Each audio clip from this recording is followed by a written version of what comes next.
உதகை சட்டமன்ற தொகுதி வேட்பாளராக அறிவிக்கப்பட்ட எஸ்பிஆர் ராமச்சந்திரனை அதிக வாக்குகள் வித்தியாசத்தில் வெற்றி பெற செய்வோம் என காங்கிரஸ் மாவட்ட ஊடக பிரிவு தலைவர் மனோஜ் சந்திரன் தெரிவித்தார்.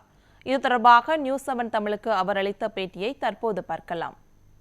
தலைவர் மல்லிகார்ஜுன் கார்கே தேர்வு செய்துள்ள உதகை சட்டமன்ற உறுப்பினர் எஸ்பிஆர் ராமச்சந்திரன் அவர்களுக்கும் எங்கள் அணியின் சார்பாக மனமார்ந்த நன்றியையும் பாராட்டுகளையும் நான் இந்த தருணத்திலே கூற கடமைப்பட்டிருக்கிறேன்.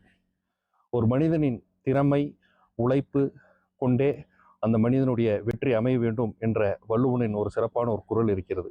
அதன் அடிப்படையில் இன்று தேர்வாகியுள்ள தமிழ்நாடு முழுவதும் உள்ள அனைத்து வேட்பாளர்களுக்கும் என்னுடைய வாழ்த்துக்களை தெரிவிப்பதோடு, பல்வேறு கட்ட போராட்டங்கள் பல்வேறு கட்ட தடைகள் மாவட்ட அளவிலிருந்து மாநில அளவு வரை இருந்தாலும் அது எல்லாத்தையும் கடந்து சென்று இன்று அகில இந்திய அளவில் எங்களுடைய வருங்கால பாரத பிரதமர் திரு ராகுல் காந்தி இதயத்திலே நானும் இடம்பெற்றிருக்கிறேன் என்ற விஷயம் என் காதுக்கு எட்டியுள்ளது. அது எனக்கு மிகுந்த சந்தோஷத்தையும் மகிழ்ச்சியும் தருகிறது. ஜெய்ஹிந்த், ஜெய் காங்கிரஸ். நீலகிரி மாவட்டத்திலே உதகை தொகுதியிலே நாங்கள் கைச்சின்னத்திலே எங்களுடைய வேட்பாளர் அவர்களை மிகப்பெரிய வாக்கு வித்தியாசத்தில் வெற்றி பெற செய்வோம் என்பதை இந்த நேரத்தில் கூறிக்கொண்டு